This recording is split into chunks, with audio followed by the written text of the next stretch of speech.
Bom dia. João 10, a partir do versículo 27. Evangelho de João, capítulo 10, a partir do versículo 27.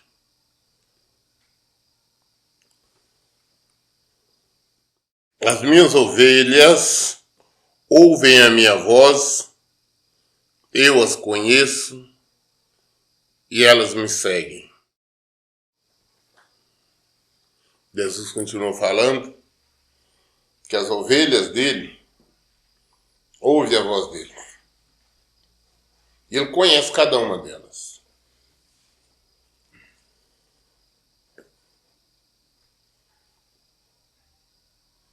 Nós, da forma geral, todo mundo gosta de se autoafirmar como ovelha do Senhor, mas não são. Porque ovelhas são exatamente as que seguem o Senhor, as que praticam a palavra dele, a que vive o evangelho dele. Ovelhas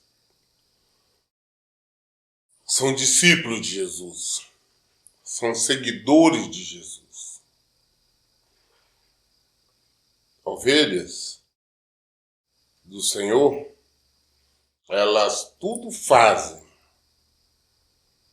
para praticar o evangelho. Elas não se permitem fazer qualquer coisa que é contrária à palavra do Senhor. Estas aí, os senhores conhecem. Agora, todas as pessoas que vivem dando desculpas para viver de uma forma errada, buscam prazeres, buscam ganhar dinheiro, buscam enriquecimento. Tudo isso é contrário à palavra do Senhor, porque Jesus não viveu assim. Nós temos que aprender a ir a Jesus porque Ele é Deus, Ele é o Senhor. Não ia Ele em busca de desta ou daquela bênção. Não ia Ele para ganhar qualquer coisa. Não é desta maneira. Isso não é o Evangelho. O Evangelho do Senhor é você viver a palavra dele. O Evangelho do Senhor é este aqui. Não é porque pastor A, B ou C falou que é assim assado. Por isso que eu falo, a necessidade de nós sentar pesquisando nas Escrituras. Não esqueça que, como ele disse, ele as conhece, as minhas ovelhas ouvem a minha voz. Eu as conheço e elas me seguem. Jesus conhece as suas ovelhas. E elas são as que seguem Jesus. O restante, os canastrões, os falastrões. Eu sou do Senhor, Eu fico analisando muitas músicas evangélicas, que eles chamam de louvores. São verdadeiras aberrações. Incentivo, jogo de emoções e falando contra a própria palavra. Falando contra o evangelho. Conclusão? São esses que estão no embalo, nas animações, mas não são ovelhas do Senhor.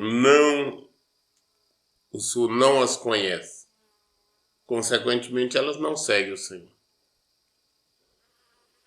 O versículo 28 fala, e eu lhes dou a vida eterna, e elas nunca perecerão, tampouco ninguém as poderá arrancar da minha mão. Ele disse, eu lhe dou a vida. O Senhor tem dado a vida eterna para nós, para todos nós. Se nós formos ovelhas dele. Se nós formos ovelhas do Senhor, nós alcançaremos, nós teremos vida eterna. Se nós estivermos seguindo ele. Vivendo a palavra dele. Sendo ovelha dele. O que ele diz? Que nos dá vida eterna. E elas nunca perecerão.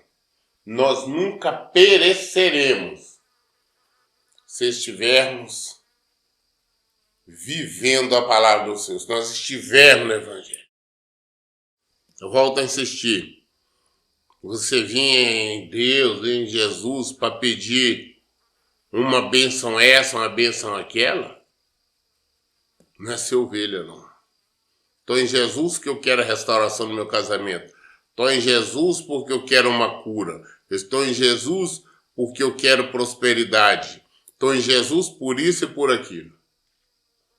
Quando você estiver em Jesus, seguir Jesus, for ovelha do Senhor porque Ele é o Senhor, independente dele nos dar alguma coisa ou não, independente dele nos abençoar ou não, independente de nós estarmos fartos ou não, independente de qualquer coisa. Se nós formos ovelha, então nós nunca pereceremos. E ninguém poderá arrancar da mão dele. Quem é do Senhor, ninguém arranca, não. Esses que, não, eu desviei do Senhor, eu desviei porque eu vi coisa errada, eu desviei por isto. Eu desviei, não. Você nunca esteve no Senhor. Você nunca foi ovelha. As pessoas, nós podemos sair de uma denominação. Nós podemos sair de uma congregação. Nós podemos sair debaixo da autoridade desta ou daquele líder espiritual. Mas não saímos de Jesus.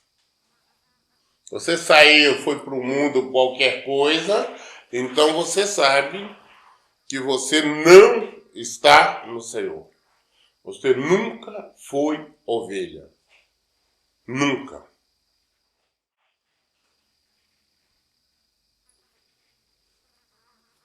Ser ovelha é não olhar para as situações. É não olhar para nada, olhar somente para Jesus. É somente segui-lo. Somente praticar a tua palavra. E ninguém pode arrancar das mãos dele. Às vezes as pessoas falam, não, eu fui desviado, eu estava desviado. Não, você não é seguidor. Versículo 29 fala, meu Pai que as deu a mim é maior do que todos. Ninguém é capaz de arrancá-las da mão de meu Pai. Meu Pai que as deu a mim. Deus, que nos deu a Jesus, é maior do que tudo, que todos. E ninguém é capaz de arrancá-las da mão do meu Pai. Ninguém, absolutamente ninguém, nos arranca da presença do Senhor. Se nós formos realmente convertidos, se nós realmente amarmos Jesus, se nós realmente tivermos sido chamados por Deus. Não, todo mundo sabe, a maior parte da minha vida eu tive no mundo. Mas quando o Senhor me chamou, eu vim. E eu sei que não existe nada, nem ninguém no mundo que pode me afastar dele. Ninguém. As lutas são constantes. As lutas são grandes. Não, porque você não tem luta. Vocês não sabem as lutas que eu tenho. Mas em contrapartida, nada me faz eu sair da presença do Senhor. Por quê? Porque eu não tenho para onde ir. Eu não tenho para onde ir. A minha casa é no Senhor. Eu não estou no Senhor porque Ele tem que me dar alguma coisa, não. Porque Ele é o Senhor. que Ele é Deus. O Senhor nos chamou. Quando o Senhor chama, você sabe disso. Ah, eu estou querendo isso. Se Deus me der isso, bem. Se não der, bem. Em todo tempo, glória a Ele. No versículo 30 ele fala, eu e o Pai somos um. Sim. Jesus é Deus. Ele deixou bem claro várias vezes, quem vê a mim, vê o Pai. Versículo 31, e por isso uma vez mais, os judeus pegaram em pedras para apedrejá-los. E mais uma vez, os judeus queriam matá-lo, apedrejá-lo.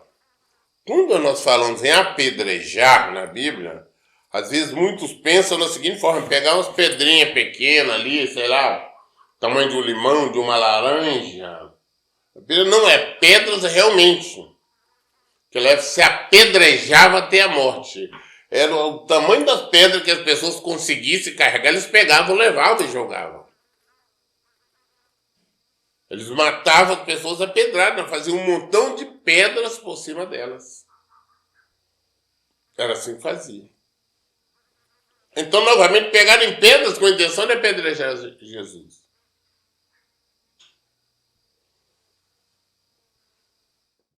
Os religiosos, que eles viviam dentro dos templos, dizendo que praticavam a lei de Moisés. Mas não é diferente, se Jesus voltasse hoje, ele seria mais perseguido que naquela época. Se Jesus voltasse hoje, se ele estivesse aqui hoje, ele mataria logo, ou então no primeiro dia já o prenderia. E quem faria isso? Os religiosos, os evangélicos, os católicos, os espíritos, enfim, os religiosos. Os que dizem conhecê-lo. Isso sim. Mas não falamos, mas não. Hoje, não raro aquelas pessoas que fizeram isso com Jesus, as pessoas fariam pior. Jesus chegasse num desses templos grandiosos que tem por aí, os pregadores de bênção, de prosperidade, disso e daquilo, e ele abrisse a boca e começasse a pregar, ele seria na hora preso, expulso, espancado e morto. Versículo 32. Mas Jesus interpelou. Eu tenho vos revelado muitas obras boas da parte do meu Pai. Por qual dessas obras vós quereis lapidar-me? Eu tenho revelado muitas obras boas da parte do Pai, da parte de Deus. Por qual delas vocês querem me matar? Porque eu abri os olhos de um cego? Que eu curei um leproso? Que eu ressuscitei um morto? Ah, porque eu ressuscitei, porque eu multipliquei pães e peixe? Ou porque eu expulsei demônios de pessoas atormentadas? Qual dessas obras vocês querem me matar? Qual dessas? Versículo 33. Os judeus responderam-lhe assim: por nenhuma boa obra nós te lapidaremos, mas sim por blasfêmia, e porque sendo tu um simples homem, te faz passar por Deus. Não vamos querendo te matar, não é por causa dessas obras boas nenhuma, não. Não é porque você curou, não. É porque você se fez passar por Deus, se você se fez passar por filho de Deus. Os judeus não admitiam que Jesus se identificasse como filho de Deus, que realmente ele era. E olha que eles tinham as escrituras.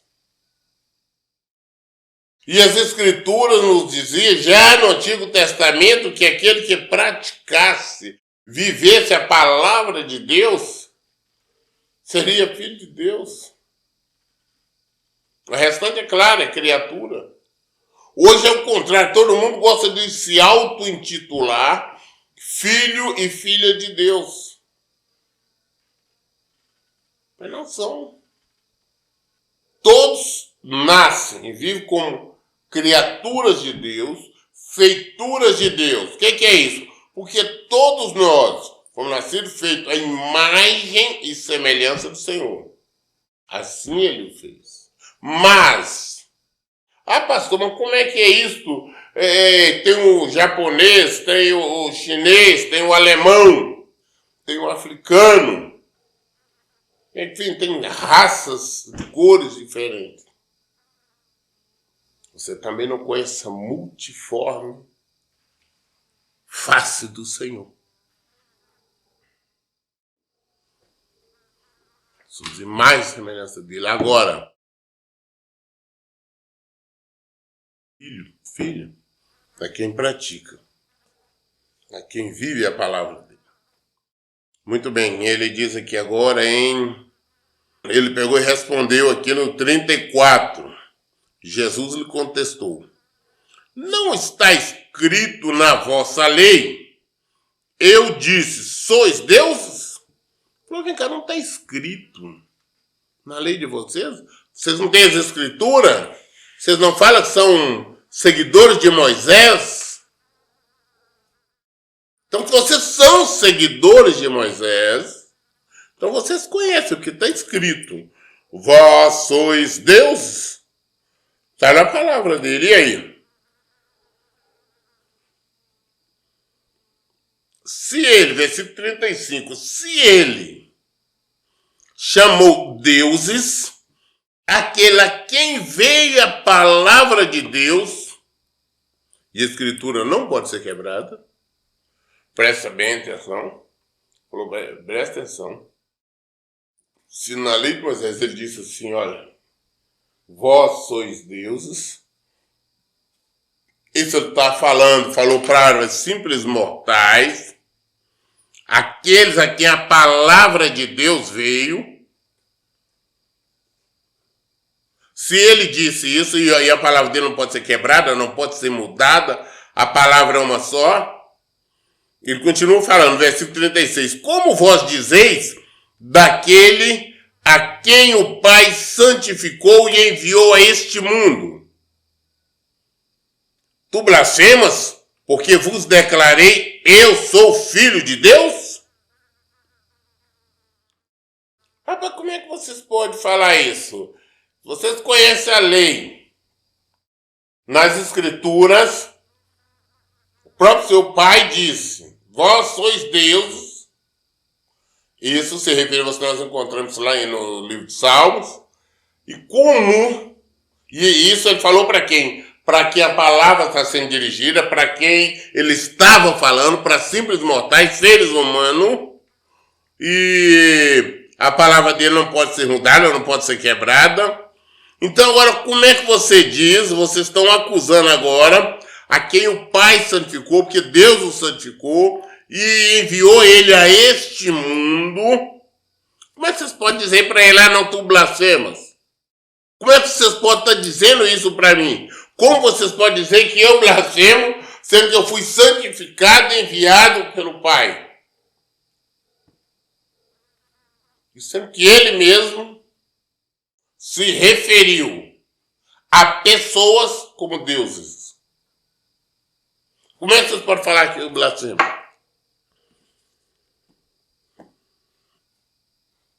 Porque vos declarei, eu sou filho de Deus, só por isso?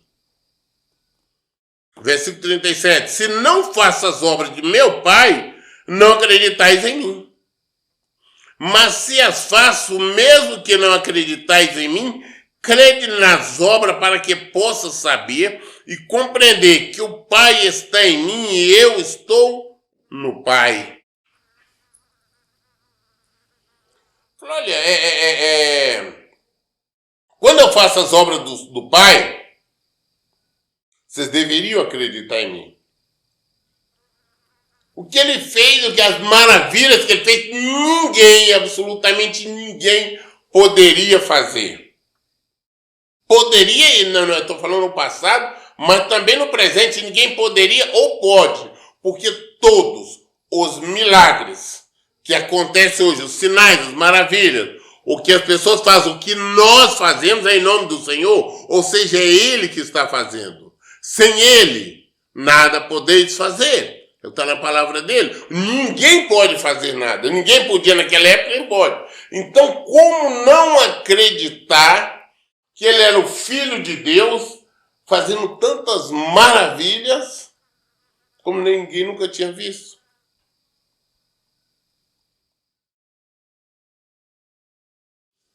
Ele disse, olha,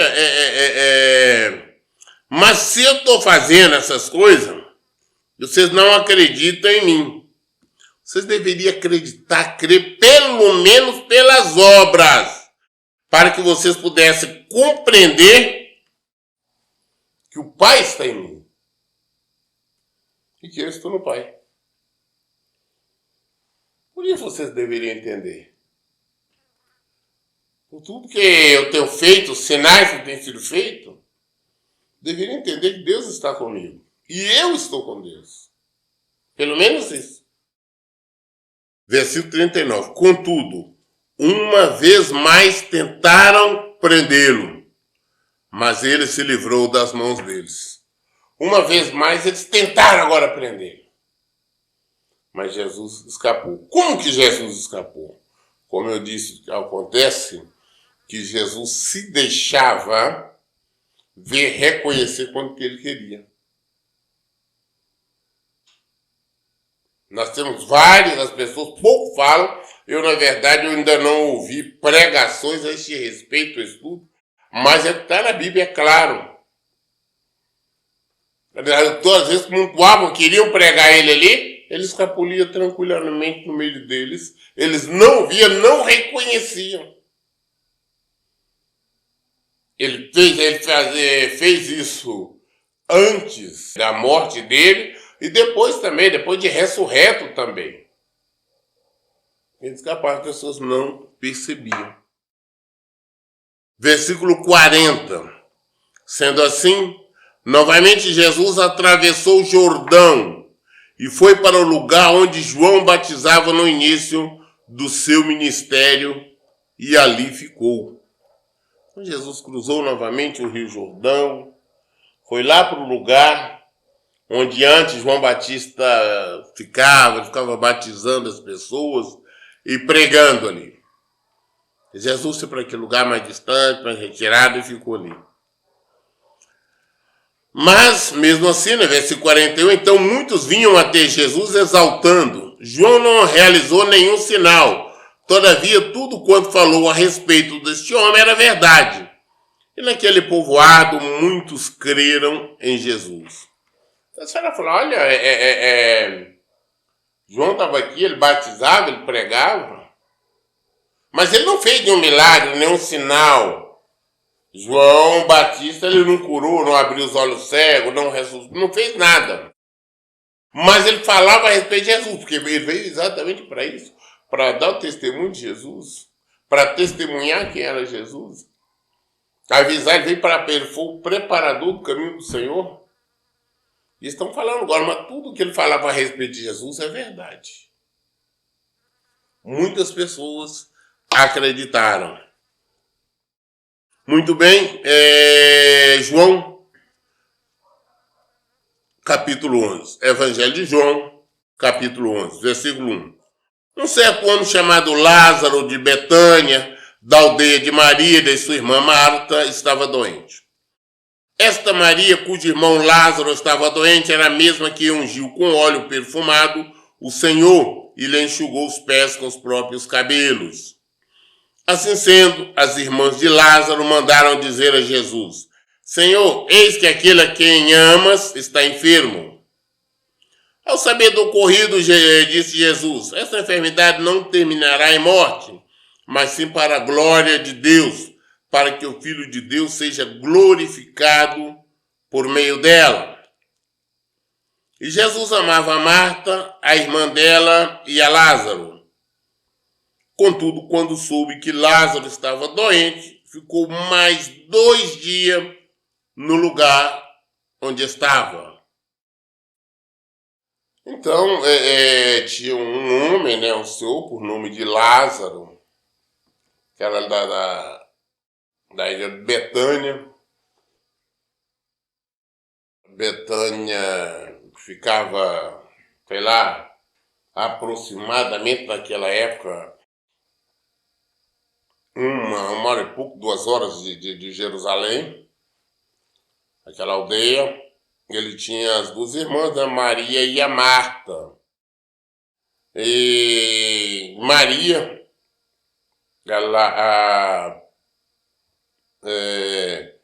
essa irmã de Lázaro, foi ela que ungiu Jesus com óleo. Ele enxugou os pés, né, com o cabelo. Ela ungiu e enxugou. E eles eram amigos de Jesus. Jesus considerava muito. Eles tinham um carinho muito grande por Lázaro, por Marta e por Maria, como a Bíblia fala. Assim também como a própria Bíblia, principalmente que o Evangelho de João fala do amor, do carinho que Jesus tinha por João, o que foi usado pelo Senhor para escrever este Evangelho. É chamado como o discípulo preferido, né? O discípulo amado do Senhor. Então, muito bem, ele estava doente e Maria mandou avisar Jesus. Ela disse: olha, Senhor, esse aquele quem tu ama, aquele amigo seu, ele está enfermo. Mas Jesus, quando ficou sabendo, falou: nossa enfermidade não terminará em morte, mas ao contrário, é para a glória de Deus, para que o Filho de Deus seja glorificado por ela. Jesus, como nós sabemos, ele era Deus, ele sabia tudo o que ia acontecer. Então, vai ser glorificado, né? Ele iria ser glorificado, Deus Pai iria ser glorificado através do nome de Jesus, pelo que Jesus ia fazer. Nós sabemos já, né? A maioria de nós sabemos. Jesus ressuscitou Lázaro, todo mundo conhece essa história. Mas mesmo assim, né, quando Jesus ficou sabendo, Jesus não foi correndo, é meu amigo, é porque eu gosto dele, tenho carinho, eu amo meu amigo e minhas amigas, vou correndo lá para a casa dele socorrer. Não, Jesus ficou tranquilo. Ficou mais 2 dias lá onde estava. Do versículo 7. Depois disso falou aos seus discípulos: vamos voltar para a Judéia. Aos que lhe advertiram os discípulos, Rabi, que quer dizer mestre, né? Há poucos judeus tentaram apedrejar-te, e mesmo assim está indo para lá outra vez? Depois de 2 dias ali, né? Jesus falou com os discípulos dele: vamos voltar para a Judéia. Aí os discípulos: mestre, só vai voltar para lá agora há pouco eles estavam querendo te matar a pedrada, tentaram apedrejar lá, está querendo voltar para lá? Faça isso não. Tem que correr, fugir de lá. Versículo 9, Jesus respondeu: não são 12 horas do dia? Se alguém caminhar de dia não tropeça, porque vê a luz deste mundo. Mas se caminhar na noite, tropeça, porque a luz não está nele. Jesus deu um exemplo: olha, o dia não tem 12 horas. Se caminharmos durante o dia, nós não tropeçamos, porque tem a luz do dia, né? O sol ilumina tudo, nós vemos tudo. Mas se é à noite tropeça. Naquela época não tinha luz elétrica, não tinha nada. Por exemplo, a pessoa andar à noite em uma cidade, ia no escuro. Não existia lanterna, nem lâmpada, nada. Então Jesus deu um exemplo para ele. Claro, o dia não tem 12 horas? Quem anda durante o dia não tropeça não, porque vê a luz. Mas é à noite? Não vê, tropeça. Mas ele está falando que ele é a luz do mundo. Entendeu? Eu sou a luz do mundo. No versículo 11 ele diz: tendo dito essas palavras, prosseguia explicando-lhes: nosso amigo Lázaro dorme, mas eu vou para lá para despertá-lo. Então seus discípulos lhe disseram: Senhor, se ele está dormindo, vai ficar melhor. Tratando, Jesus lhe havia falado da morte de Lázaro, mas os discípulos pensaram que ele estivesse se referindo ao repouso do sono. Ao que Jesus diz claramente: Lázaro morreu. E para o vosso bem estou alegre, por não ter estado lá, para que agora possais crer. Sendo assim, vamos ter com ele. Então Jesus falou, não, Lázaro dorme. Se ele dorme, então vai melhorar logo, está descansando. Falou, não, vocês não estão entendendo, ele morreu. Vou lá para despertar. Ainda bem que eu não estiver, que eu me sinto alegre por não estar lá. Se estivesse lá, ele teria curado, Lázaro não teria morrido. Mas ele está alegre, porque Lázaro morreu. E ele vai para lá para ressuscitá-lo. O milagre, então Deus vai ser glorificado através do nome dele. Nós lemos hoje até o Evangelho de João, até o capítulo 11, até o versículo 13. Amanhã, querendo Deus, nós daremos continuidade a partir do versículo 14. Toda dúvida, nós esclarecemos na Bíblia. Por isso, em todo tempo eu digo, leiam e pratiquem a Bíblia. Que Deus abençoe. Tenham um bom dia.